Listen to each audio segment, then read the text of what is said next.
ফেনী নদী এক নদী নয়, যেন আমার পুরো শৈশবের এক জ্যান্ত ক্যানভাস। আজ পিছনের দিকে তাকালে অবাক লাগে।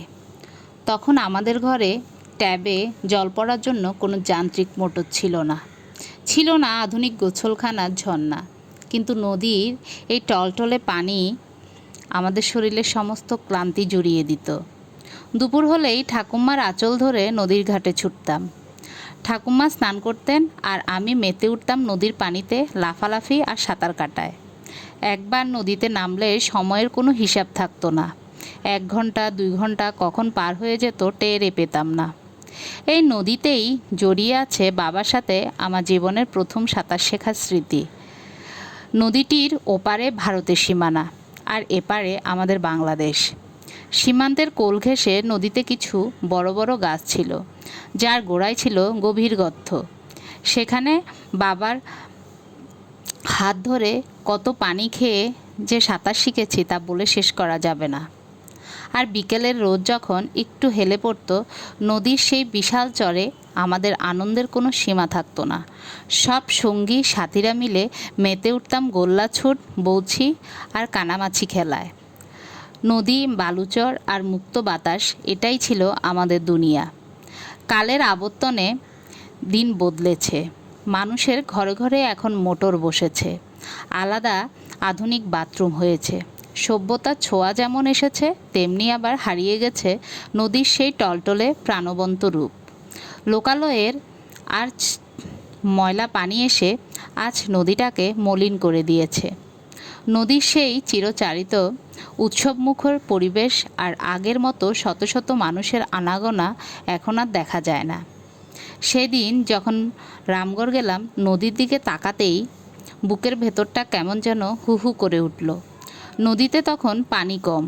আমার ছেলেমেয়েরা যখন আবদার করলো ওরা নদীতে নামবে, আমার ভেতরের সেই ছোটোবেলার মেয়েটি আবার জেগে উঠল।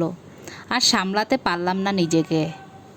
সন্তানদের হাত ধরে নেমে পড়লাম সেই চেনা ফেনী নদীতে।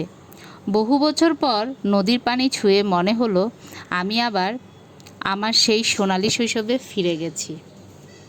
মাঝে মাঝে যখন আমার সন্তানদের কাছে আমার শৈশবের এই অভাবনীয় দিনগুলোর গল্প করি, ওরা অবাক হয়ে পরম মুগ্ধতায় শোনে।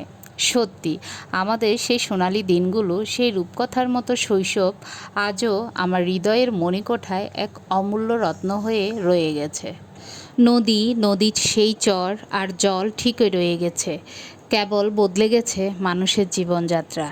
তবে বছরের একটা বিশেষ দিনে এই নদী আবার তার পুরনো প্রাণ ফিরে পায়।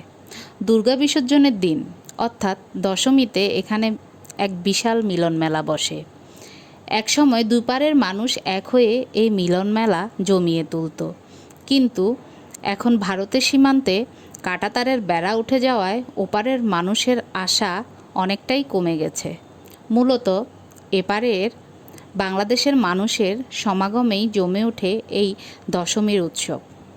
বিয়ের এতগুলো বছর পর গত বছরেই প্রথম আমার স্বামী আর ছেলে মেয়েদেরকে নিয়ে এই দশমীর উৎসব দেখতে গিয়েছিলাম। চোখের সামনে এমন বর্ণিল আর প্রাণবন্ত উৎসব দেখে ওরা ভীষণ আনন্দ পেয়েছে। দৃশ্যটা সত্যি দেখার মতো ছিল। নদীর পাড়ে দাঁড়িয়ে যখন সন্তানদের আমার শৈশবের গল্পগুলো শোনায়, ওরা মন্ত্রমুগ্ধের মতো শোনে। যদি এবার সুযোগ আর সময় পাই, হয়তো আবার পরিবার নিয়ে যাওয়া হবে। আর না পেলে স্মৃতিগুলোই বুকে জমা থাকবে। সত্যি বলতে কি, প্রযুক্তি আর আমাদের অনেক কিছু দিয়েছে